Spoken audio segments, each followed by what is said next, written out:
Oh, goody. All right, what's going on, everybody? Zombies here again, and today we're back with another Marvel Snap video. So in this one, we're taking a look at some decks to use for the X Mansion featured location going on tonight. X Mansion is after turn 3, add a random card here for each player. Now, as you might expect, this is not the easiest location to build around because it is random. Insert Ben Brode laugh here. But, you know, we do have some ways we can interact with this. Now, we do have some of the kind of typical location removal stuff that we ran during the Krakoa hot locations, such as Scarlet Witch and Storm. But we do have some other options here, namely Beast, who can bounce a card we aren't really happy to see. Mainly, you know, ones with like negative effects and whatnot. Get those out of there.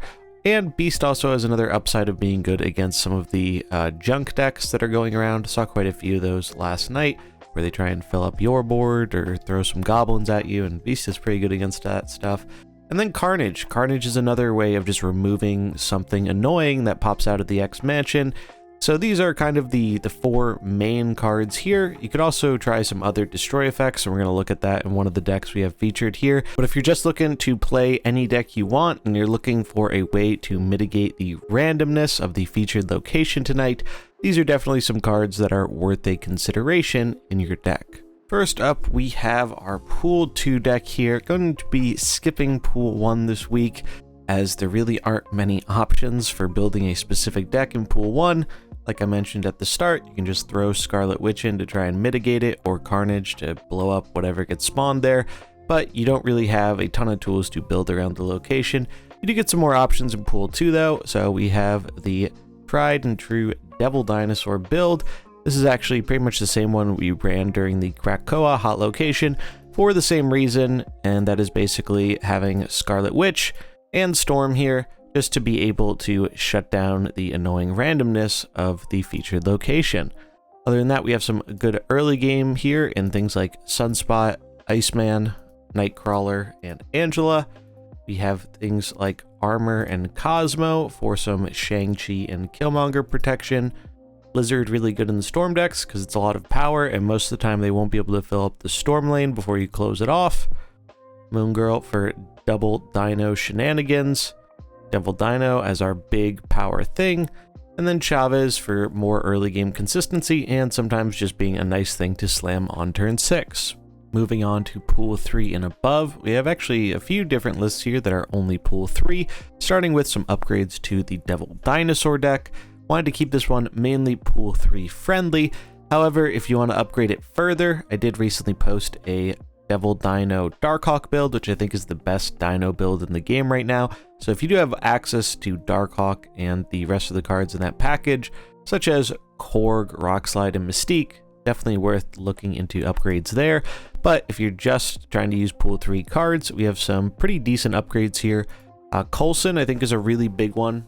I opted not to go with Moon Girl in this version, as I think she has a little bit low tempo play, and higher up in the collection levels in the ladder, Shang-Chi is just so common that Double Dino isn't quite what it used to be in terms of just winning the game.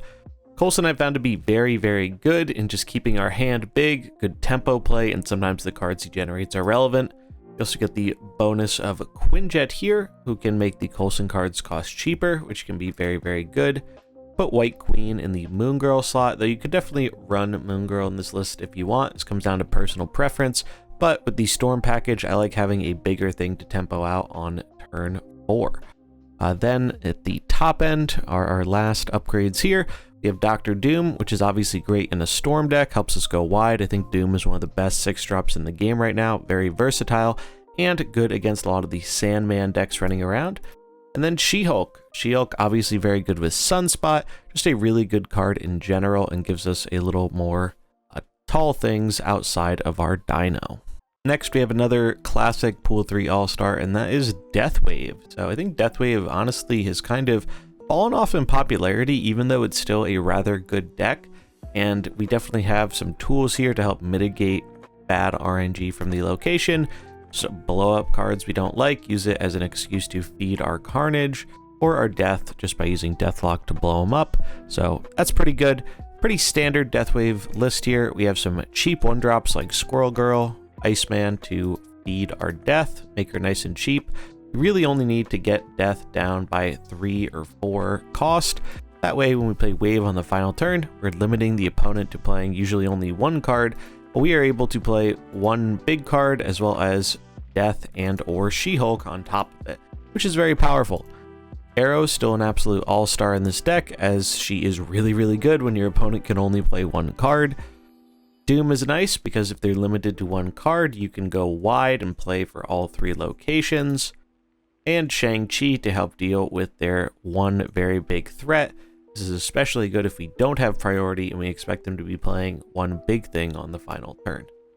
Then early game, we have Bucky as some more good sacrifice fodder, Carnage and Deathlock as our main destroy elements, but Killmonger too. Killmonger, really, really good card right now with all the bounce going around. Bounce really hates getting Killmongered, and this helps grow our death. And then, namesake of the deck here, Wave to make our She-Hulk and Death really cheap on the final turn, while limiting what the opponent has access to play. Given that the Frog Thor bundle drops later tonight, I figured it'd be nice to include a Thor deck here, and this is kind of another deck that I think is good but underrated and only uses pool 3 cards. So for this one, if you haven't seen it before, we're using Lockjaw to cheat out a bunch of big stuff into play. We have some very powerful threats here, things like Infinite, Magneto, Chavez, Odin, and Doctor Doom, which are all really good 6-drops. We have Thor, which will shuffle Mjolnir into our deck. Gives us another thing we can toss away into the Lockjaw, or it's also not bad if it gets pulled out of the Lockjaw. Jane lets us draw into our Mjolnir consistently, is a good power for the cost, and draws us our Wasp, which will be another thing we can toss into the Lockjaw. Jubilee provides another way to cheat big stuff into play if we don't happen to draw our Lockjaw, and adds to some Odin value, as there's an additional high roll with this deck where if she pulls Odin, her effect will go off again and you'll get another trigger, which is really good. Odin has quite good synergy with this deck. Not only can we use it to get another Mjolnir buff or another Jubilee buff, but it's also very good with things like Doctor Doom. Kind of an underrated card in this archetype in my opinion, as I think a lot of people have cut it from the deck. And then our early game here, we just need a few things that we can throw into the Lockjaw. So we have Sunspot, who is good if we toss him in, or just good if we're floating mana, Iceman, and then obviously Wasp, just as our fodder to throw into the Lockjaw lane, get something bigger out. And yeah, that's the deck. It's a little bit RNG dependent, but hey, it's an RNG location, so if we're going to embrace RNG, might as well have a fun time with it. Next up, we have a Sarah control style of deck. This one is one I've actually seen at least 2 people get day 1 infinite with, and I really like the build style here. It's a little bit different than the typical control build, which I posted earlier today, but I really like what they're going for here.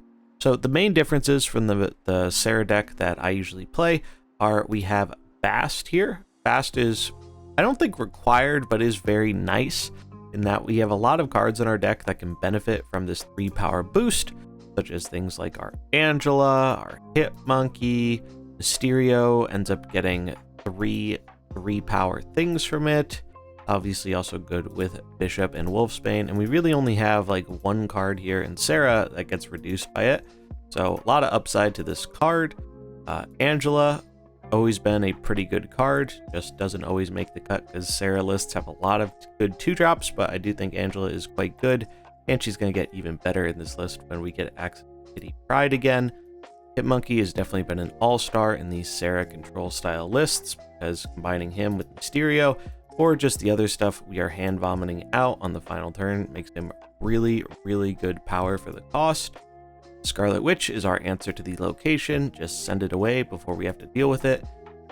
And Wolfsbane's kind of a different include, but this version does kind of fill the board out pretty well. And then when we also factor in that the location is going to fill up our board space with an extra spot if we don't get rid of it, that's another way we can actually boost up the Wolfsbane even further. The rest of the stuff is pretty standard Sarah control stuff. We have Sentinel for tempo, Bishop as a payoff for playing a bunch of cards, Killmonger and Shang-Chi as our main pieces of tech, Nova to boost up our whole board when combined with Killmonger, and Sarah to enable us playing a lot of cards on the final turn. And last but not least, we have the big purple man himself, Thanos. So this is a bit more control style of Thanos, but we are using one of the tech cards we mentioned here that can interact positively with the location, removing a card that we don't really want there from X Mansion.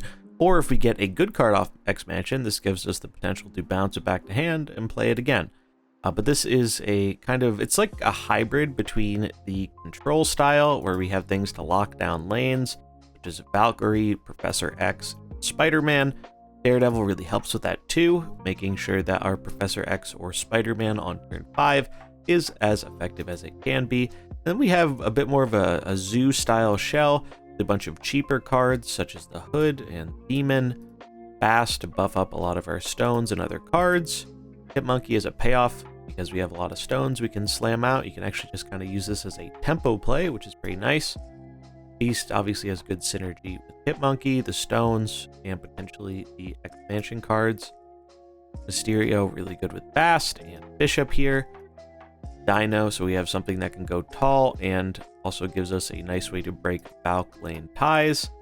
And then Thanos, so we get all the stones in our deck, and sometimes he's just decent as a turn 6 play. So those are all the decks we have for the X Mansion hot location. As always, links will be in the description if you want to import any of these decks yourself. But that is going to wrap it up for this video. If you enjoyed it, remember to like and subscribe, and I'll catch you in the next one. Peace.